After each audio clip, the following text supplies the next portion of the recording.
10 000 € le mètre carré, prix moyen pour un logement à Paris. Le prix de l'immobilier a franchi une barre symbolique dans la capitale française. Allez, la course d'élan de Renaud Lavillenie, le sprint, la vitesse du champion olympique français à 6,16 m, pourquoi pas? Ah, record du monde! Les flammes avancent déjà depuis plus de 2 semaines. Des centaines d'hectares de la forêt amazonienne partis en fumée. Félix Baumgartner qui va donc s'élancer depuis 39 km d'altitude, très exactement. C'est inscrit en haut de votre écran. Au cours des 30 dernières années, l'étendue estivale de glace de mer s'est réduite de 50%, soit plus de 3 millions de kilomètres carrés.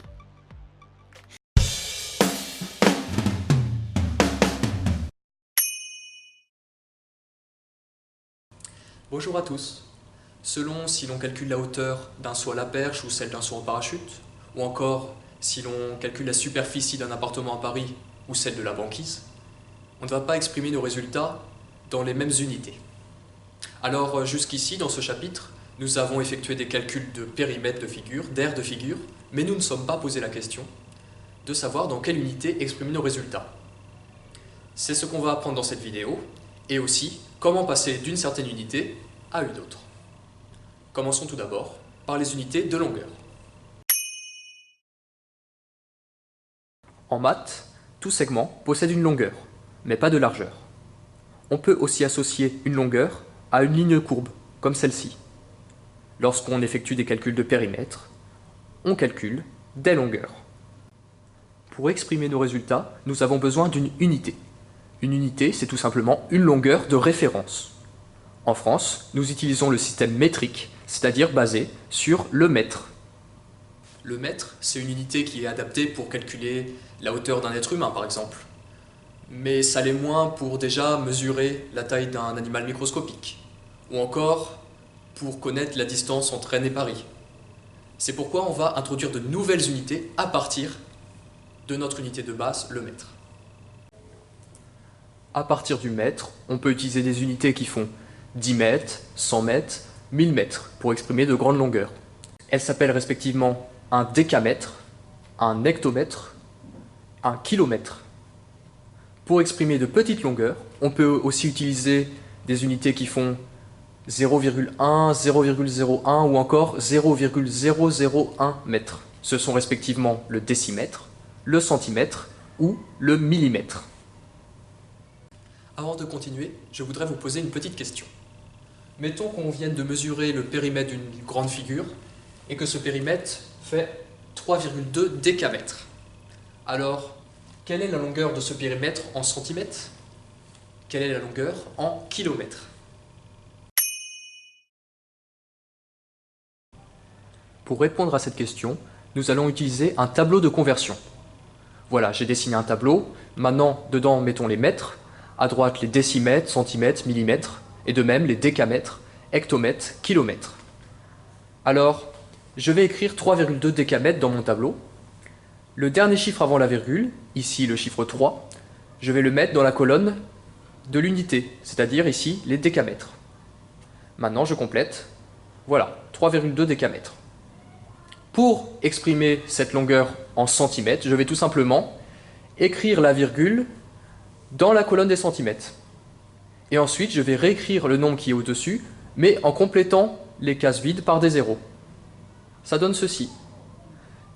Et maintenant, on lit le tableau. Le tableau nous dit que 3,2 décamètres font 3200 centimètres, tout simplement. De même, pour exprimer ma longueur en kilomètres, je vais écrire ma virgule dans la colonne des kilomètres, puis réécrire le nombre au-dessus en complétant les cases vides par des zéros, et on lit que 3,2 décamètres font 0,032 km. Alors ici, le décamètre semble une unité plus adaptée que le centimètre ou le kilomètre. Une unité d'aire doit permettre de mesurer la surface d'une figure telle que celle-ci.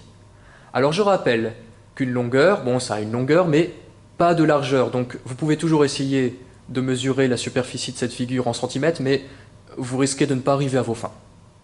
À la place, on a besoin d'une unité telle que celle qu'on utilise dans le système métrique, le mètre carré.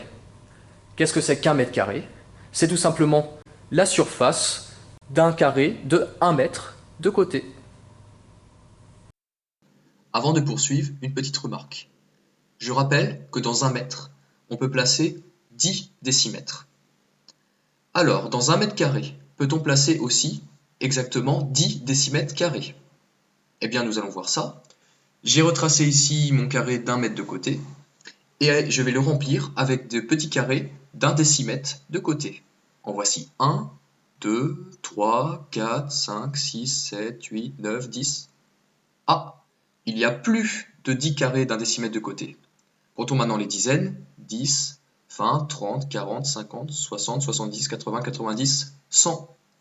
Dans 1 mètre carré, il y a exactement 100 décimètres carrés. De la même façon, on peut remarquer que dans 1 décimètre carré, il y a 100 centimètres carrés, dans 1 centimètre carré, il y a 100 millimètres carrés, etc., etc. Mais du coup, qu'est-ce que ça va changer par rapport aux unités de longueur? Eh bien, ça va tout simplement changer le tableau de conversion. Par exemple, pour répondre à cette question, l'aire d'une figure est de 50 décimètres carrés. Quelle est cette aire en millimètres carrés et en hectomètres carrés? Eh bien, nous allons devoir utiliser le tableau de conversion suivant. Voici mon nouveau tableau de conversion, cette fois pour les unités de terre. On peut voir qu'il y a 2 colonnes par unité. Donc pour écrire 50 décimètres carrés dans ce tableau, on va placer la virgule dans la deuxième colonne des décimètres carrés, et puis on complète 50 décimètres carrés. Ensuite, pour exprimer l'aire en millimètres carrés, plaçons la virgule dans la deuxième colonne des millimètres carrés, complétons par des zéros, et l'on peut lire que 50 décimètres carrés font exactement 500 000 millimètres carrés. Maintenant, exprimons cette aire en hectomètres carrés, je place la virgule ici, et on peut lire que 50 décimètres carrés font 0,00005 hectomètres carrés. Et c'est gagné. Voilà, c'est tout pour aujourd'hui. J'espère que cette vidéo vous a plu. Nous nous retrouverons à l'occasion d'un nouveau chapitre.